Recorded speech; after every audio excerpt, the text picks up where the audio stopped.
नमस्कार प्यारे साथियों, मैं रूप मुक्ता प्रेरक आपका तहे दिल से स्वागत करता हूं अपने YouTube चैनल हिंदी साहित्य सरोवर में।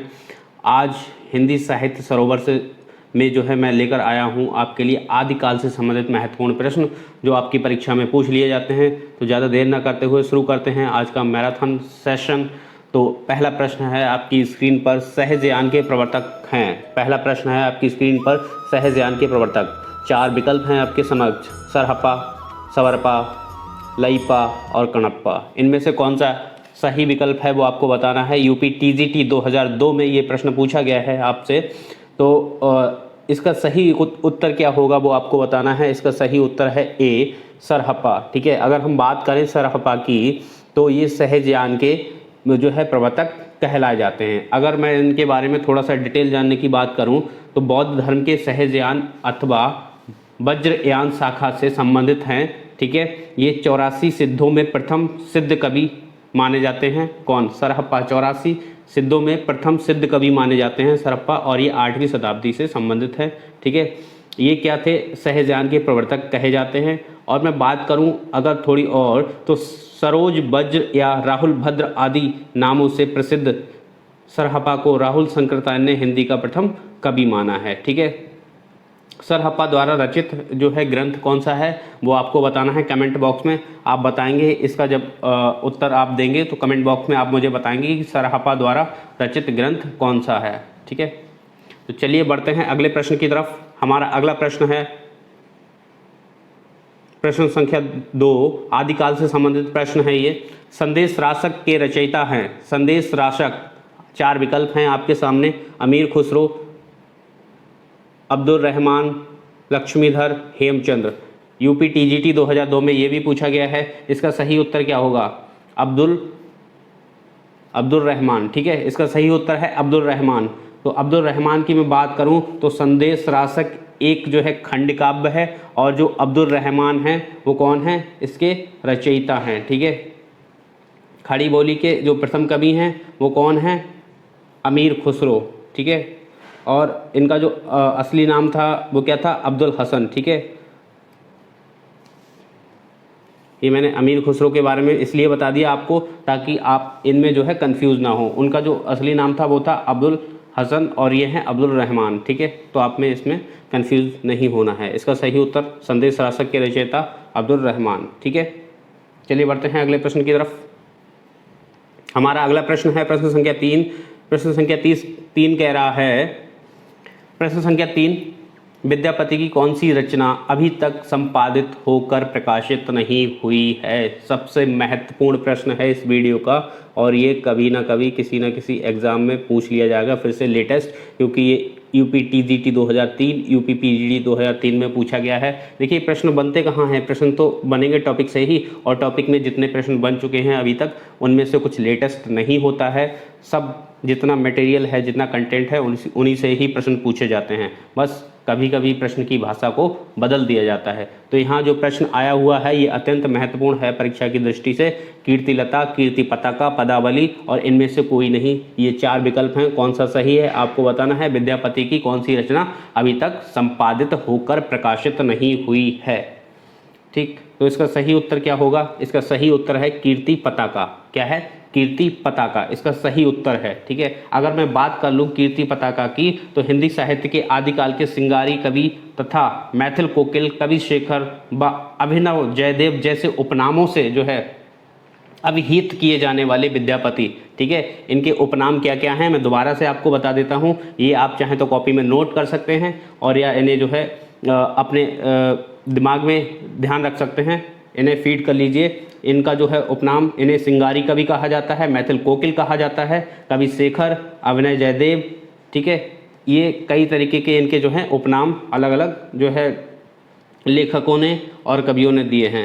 अगर मैं बात करूं तो इनकी रचनाएं क्या हैं? कीर्ति लता है, कीर्ति पताका है, एवं बहुत सारी जो है पदावली नामक काव्य ग्रंथों की इन्होंने रचना की है।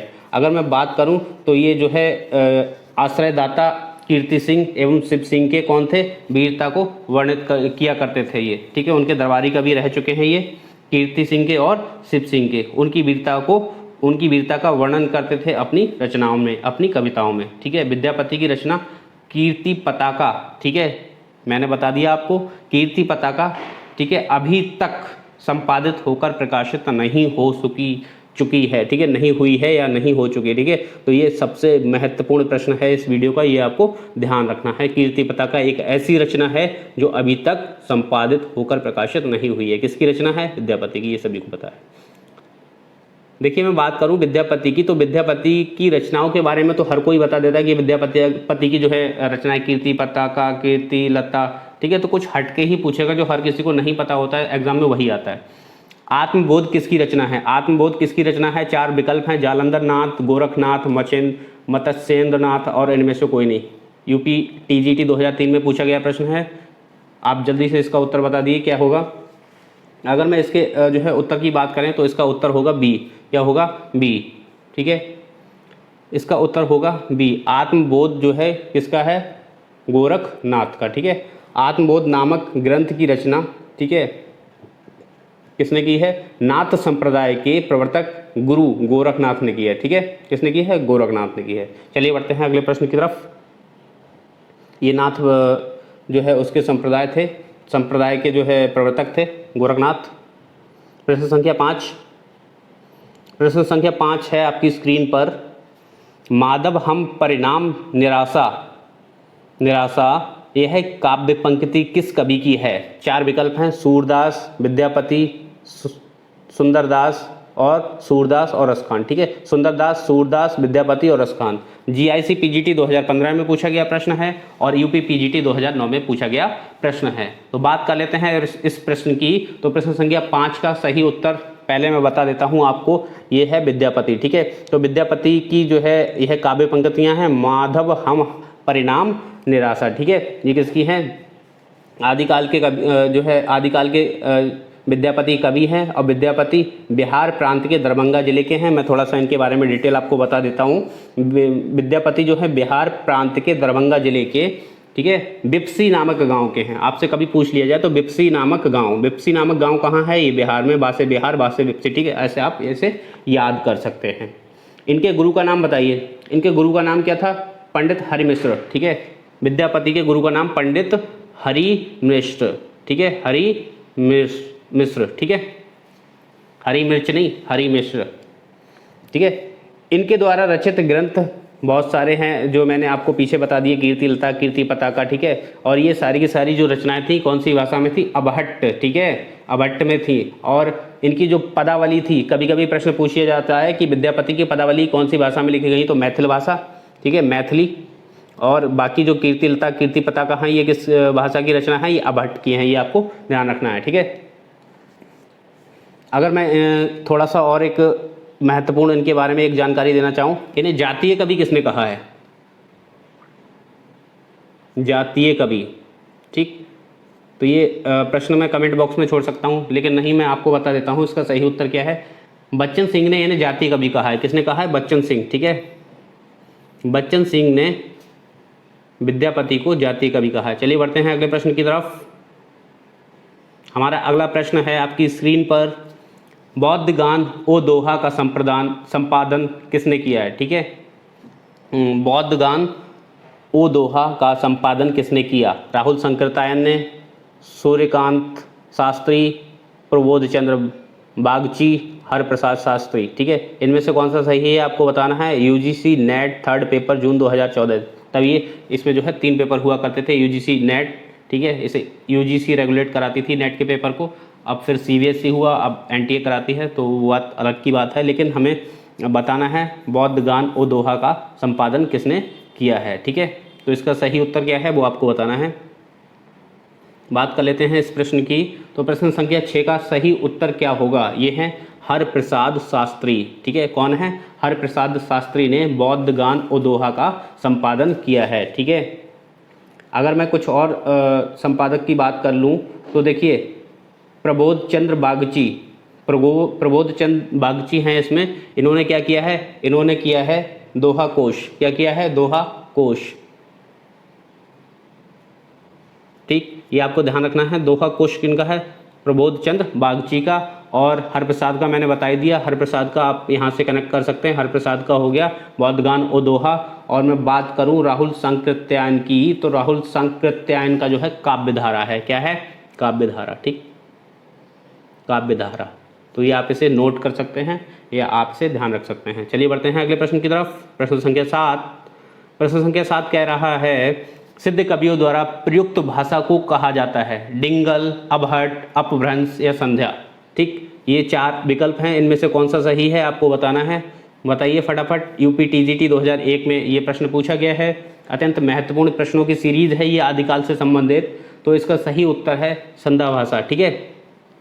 ये संध्या भाषा है, सिद्ध कवियों द्वारा प्रयुक्त भाषा को संध्या भाषा कहा जाता है, ठीक है। अगर मैं बात करूं बौद्ध धर्म के वज्रयान या सहजयान शाखा का प्रचार करने वाले सिद्ध कवियों ने जो है संध्या भाषा शैली का प्रयोग अपनी रचनाओं में किया था, ठीक है। किसने किया था, बौद्ध धर्म के वज्रयान या सहजयान शाखा का प्रचार करने वाले सिद्ध कवियों ने, ठीक है, अपनी जो है रचनाओं में या अपनी कविताओं में, ठीक है, संध्या भाषा शैली का प्रयोग किया है, ठीक है। बढ़ते हैं अगले प्रश्न की तरफ।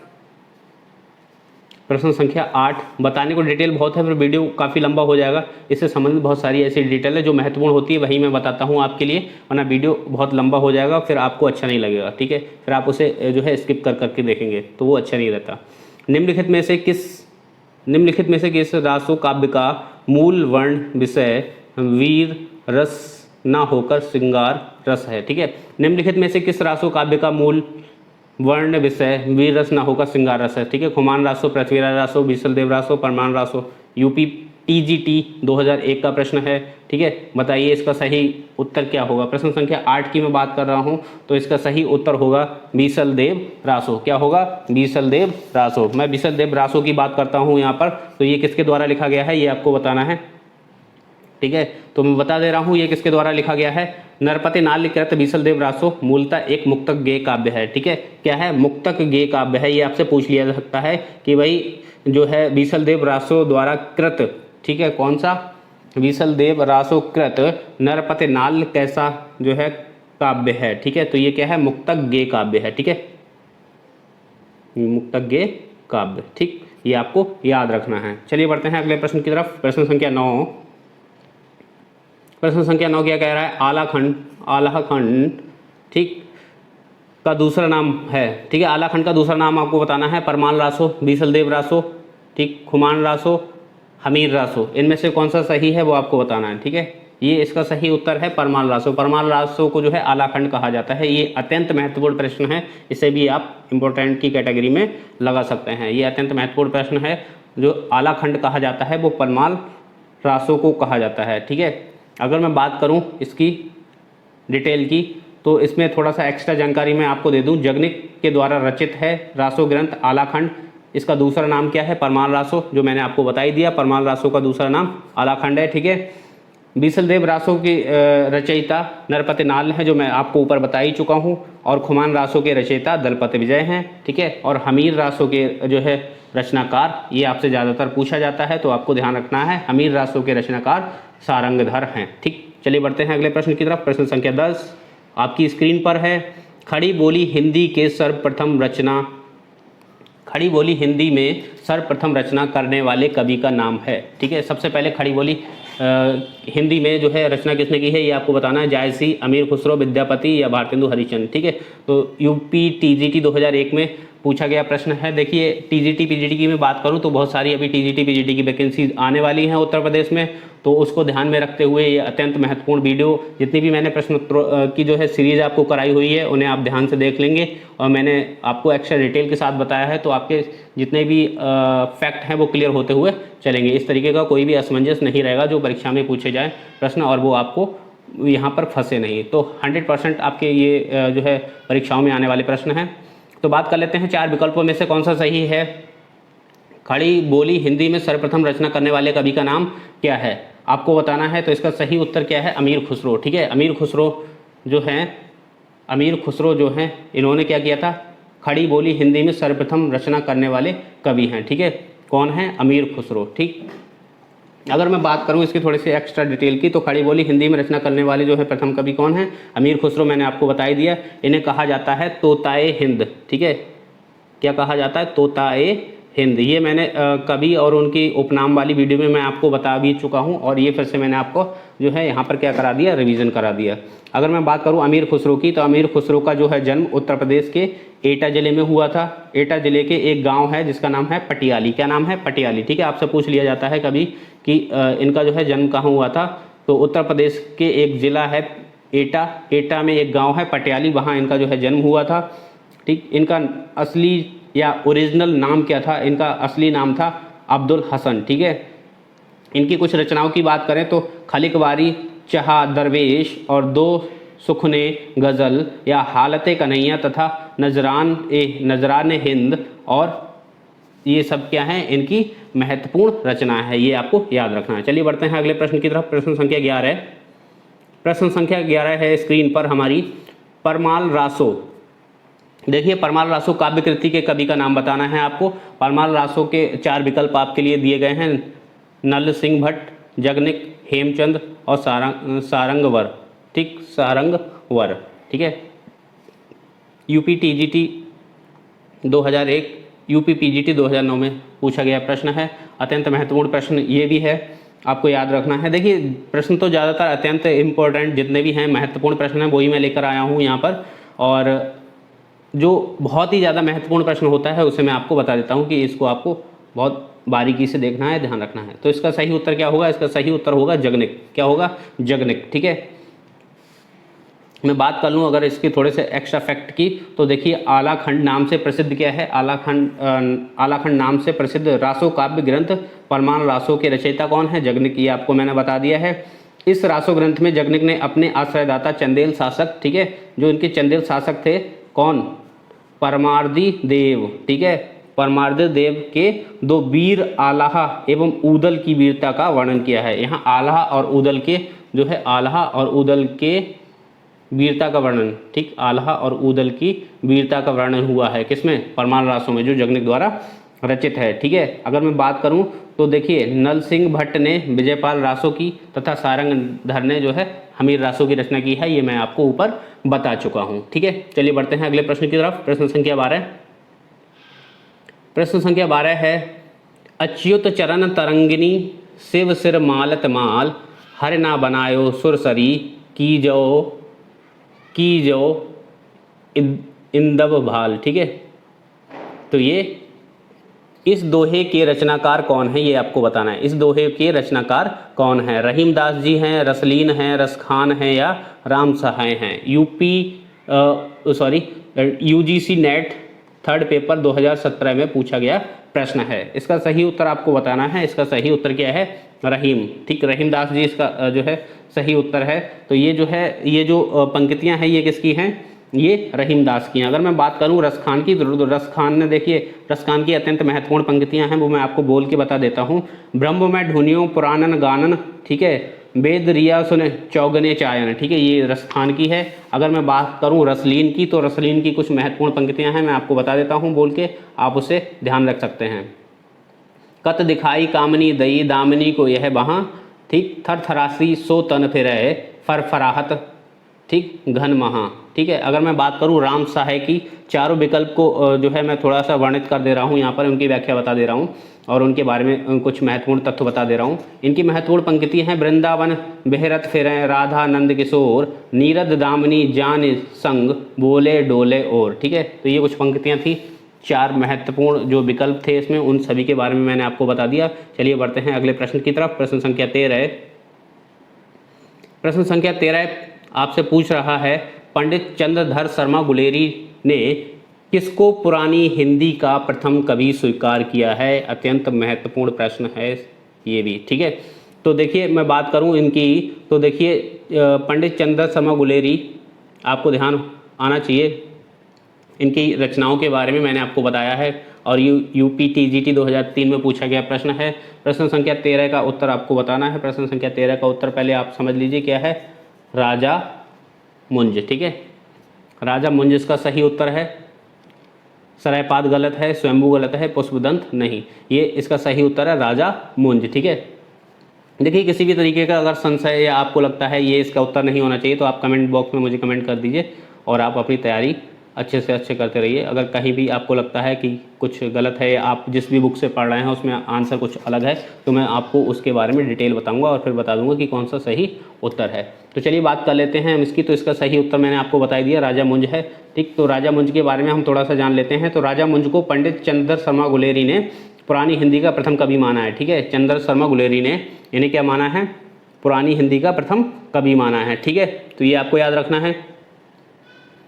और अगर मैं इनकी बात करूं तो 10वीं शताब्दी के जो है आसपास, 10वीं शताब्दी के अंतिम चरण को हिंदी साहित्य के प्रारंभिक चरण के रूप में स्वीकार किया है। ठीक, अगर मैं बात करूं पंडित चंद्र शर्मा गुलेरी की, तो ये क्या है, एक कहानीकार हैं। ठीक है, आपको याद होगा, आपने आपके सिलेबस में रही होगी, उसने कहा था कहानी जो है चंद्र शर्मा गुलेरी की है, बुद्धू का कांटा, ठीक, और सुखमय जीवन, ये सब क्या है, गुलेरी की महत्वपूर्ण रचनाएं हैं या श्रेष्ठ कहानियां हैं। ठीक है, उसने कहा था कहानी अत्यंत महत्वपूर्ण है, और ये जो है यूजीसी नेट में इससे संबंधित काफ़ी प्रश्न या टीजीटी पीजीटी में आ भी जाते हैं। तो मैं बात करूं उसने कहा था कहानी, तो ये 1915 में सरस्वती पत्रिका में प्रकाशित हुई थी। ठीक है, ये आपसे पूछ लिया जाएगा।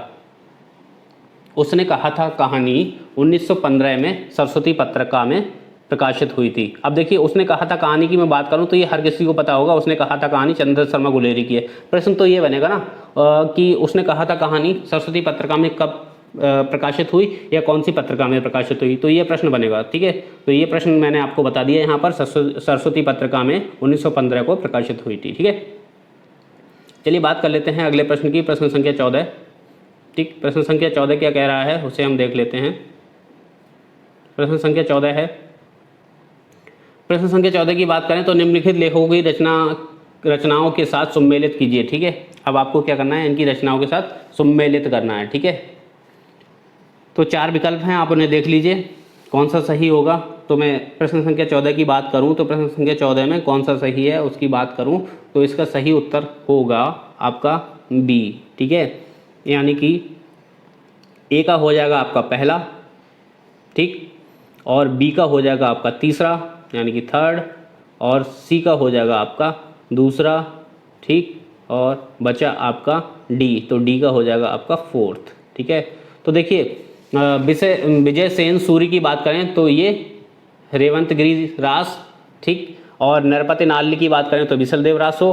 ठीक है, और बात करें कि शालिभद्र सूरी तो ये भरतेश्वर बाहुबली रास, और आसगु की बात करूं तो चंद्रबाला रास। ठीक है, तो ये कुछ रचना और उनके रचनाकारों से संबंधित जो था सम्मिलित प्रश्न था। ठीक है, इसके बारे में मैंने आपको बताया। चलिए बढ़ते हैं अगले प्रश्न पर। हमारा अगला प्रश्न है प्रश्न संख्या 15। आपको बताना है ये किसकी रचना है। ठीक है, पूछा गया है आपसे कि हालते कन्हैया किसकी रचना है, पूरन भगत की, अमीर खुसरो की, विद्यापति की, या इनमें से कोई नहीं। UP TGT 2003। ठीक है, यूपी टीजीटी 2003 में प्रश्न पूछा गया है, प्रश्न संख्या 15, हालते कन्हैया। ठीक है, तो बात करूं इस प्रश्न की तो ये है अमीर खुसरो। ठीक है, अमीर खुसरो की रचना है हालते कन्हैया। ठीक है, उत्तर प्रदेश के एटा जिले के पटियाली गांव में, ठीक है, 1225 में इनका जन्म हुआ था, ये पीछे मैं आपको बता चुका हूँ। ठीक है, सही। अमीर खुसरो को क्या कहा जाता है, खड़ी बोली हिंदी का पहला कवि, ये भी मैं आपको बता चुका हूँ। हालते कन्हैया, ठीक, खलिक बारी, दो सुखने और खुसरो की पहलियाँ, मुकरियाँ तथा गजल अमीर खुसरो की प्रमुख रचनाओं में से हैं। ठीक है, और आपको बाकी पता ही है कि विद्यापति के बारे में मैंने आपको पीछे बताया था, कीर्ति पताका, कीर्ति लता, ये सब इनकी महत्वपूर्ण कृति थी, किसकी, विद्यापति की, क्योंकि इसमें ऑप्शन है इसलिए मैंने उनके बारे में बता दिया। चलिए बढ़ते हैं आगे।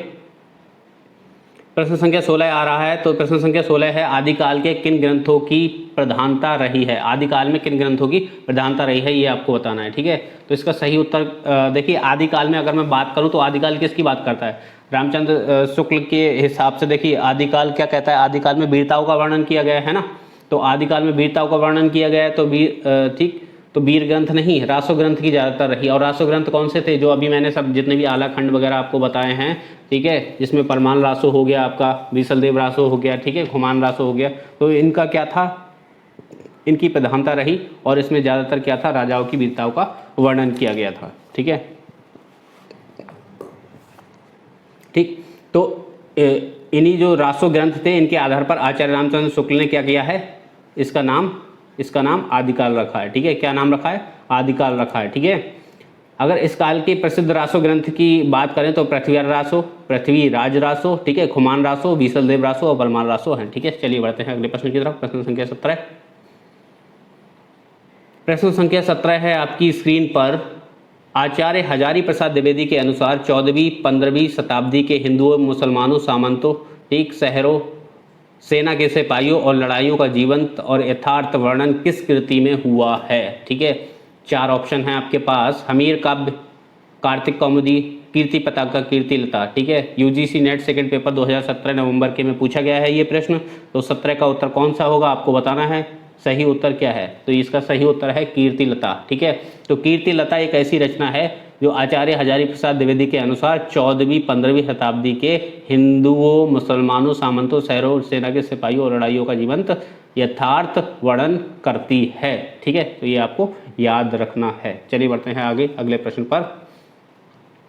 प्रश्न संख्या 18। प्रश्न संख्या 18 कह रहा है, राहुल जी ने हिंदी भाषा का प्रथम कवि किसे स्वीकार किया है। ठीक है, राहुल जी ने, ठीक है, राहुल जी के बारे में अभी मैंने आपको ऊपर बता चुका हूँ और ये प्रश्न आ चुका है, तो आपको बताना है पुष्पदंत को, हेमचंद्र को, सरहपा को, विद्यापति को। यूपी टीजीटी 2004 में पूछा गया प्रश्न है ये।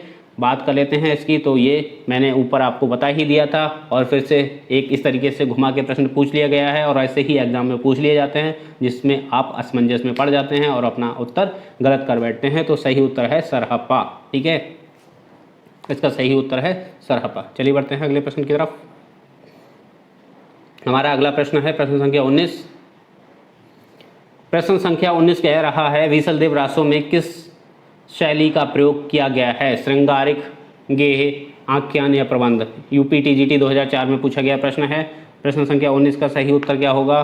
प्रश्न संख्या 19 का सही उत्तर है गेह। ठीक है, ऊपर भी शायद मैंने इसको आपको जो है एक्सप्लेन कर दिया था।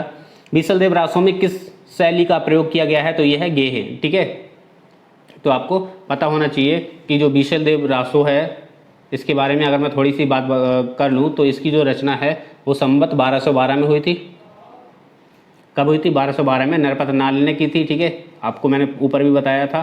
ठीक है, काव्य ग्रंथ के जो चरितनायक विग्रह राज चतुर्थ थे। अन्य रासो काव्य की भांति बीसलदेव रासो भी, ठीक है, वीर काव्य ना होकर क्या काव्य है, ये ब्रह काव्य है। ये वीर काव्य नहीं है, ठीक, ये ब्रह काव्य है। ये आपको एक अत्यंत महत्वपूर्ण मैंने पॉइंट बता दिया। बीसलदेव रासो क्या अन्य जितने भी रासो काव्य हैं उनकी भांति वीर काव्य ना होकर ब्रह काव्य है। ठीक है, जिसका मूल रूप क्या है, गे है, गे काव्य। ठीक है, गे में लिख गया ये तो, गे काव्य। ठीक है, तो ये आपको याद रखना। चलिए बढ़ते हैं आज के अंतिम प्रश्न की ओर। आज की वीडियो का अंतिम प्रश्न है जय मयंक जस चंद्रिका। जय मयंक जस चंद्रिका के रचयिता का नाम बताना है आपको। भट्ट केदार, नल सिंह, नरपत नाल, मधुकर कवि। ठीक, यूपी पीजीटी 2005 में पूछा गया प्रश्न है ये। तो देखिए, बात कर लूँ अगर इस अंतिम प्रश्न की आज के वीडियो की, जय मयंक जस चंद्रिका के रचयिता कौन हैं। अत्यंत जो है सरल प्रश्न है और आपको पता भी होना चाहिए। बात करूं तो मधुकर कवि हैं। ठीक है, जो मधुकर कवि हैं इन्होंने जय मयंक जस चंद्रिका की जो है क्या की थी, रचना की थी। ठीक है, तो ये रचना कौन से समय की है ये बात मैं कर लूँ तो हिंदी साहित्य की आदिकालीन रचना है ये जय मयंक जस चंद्रिका। ठीक है, जिसके रचनाकार कौन है, मधुकर कवि हैं। कौन है, मधुकर कवि। ठीक है, जय चंद्र प्रकाश एक है रचना। ठीक है, एक है ये तो है एक जय मयंक जस चंद्रिका जो मधुकर कवि की है। अगर जय चंद्र प्रकाश के बात करें तो ये कौन है, भट्ट केदार हैं। ठीक है, भट्ट केदार उसके रचनाकार हैं। आपको असमंजस में डाल सकती है रचना, ध्यान रखना। बीसलदेव रासो के रचयिता नरपत नाल हैं, ऊपर मैं बता ही चुका हूँ, और विजयपाल रासो के रचनाकार नल सिंह है। तो मित्रों, आज की वीडियो में जो प्रश्न मैंने आपको 20 कराए हैं अत्यंत उत्साह के साथ, और आपको याद रखना है इन्हें और परीक्षा के समय बिल्कुल रिवीजन करते चलना है, अच्छे से आपकी पढ़ाई हो जाए। और किस तरीके का रहा ये वीडियो, आपको क्या क्या सीखने को मिला, इससे संबंधित आप बताएं। मैंने जितने भी एक्स्ट्रा फैक्ट बताए हैं वो शायद मुझे लगता है कि आपके प्रश्न के उत्तरों को परीक्षा में गलत नहीं होने देगा और आपके नंबर उससे नहीं कटेंगे। तो मित्रों, आज की वीडियो में बस इतना ही। बने रहिए मेरे यूट्यूब चैनल हिंदी साहित्य सरोवर के साथ। कैसा रहा आपका ये वीडियो आप मुझे बताएंगे, ठीक है, कमेंट बॉक्स में। तो चलिए, आज की वीडियो में हम विदा लेते हैं आपसे। धन्यवाद।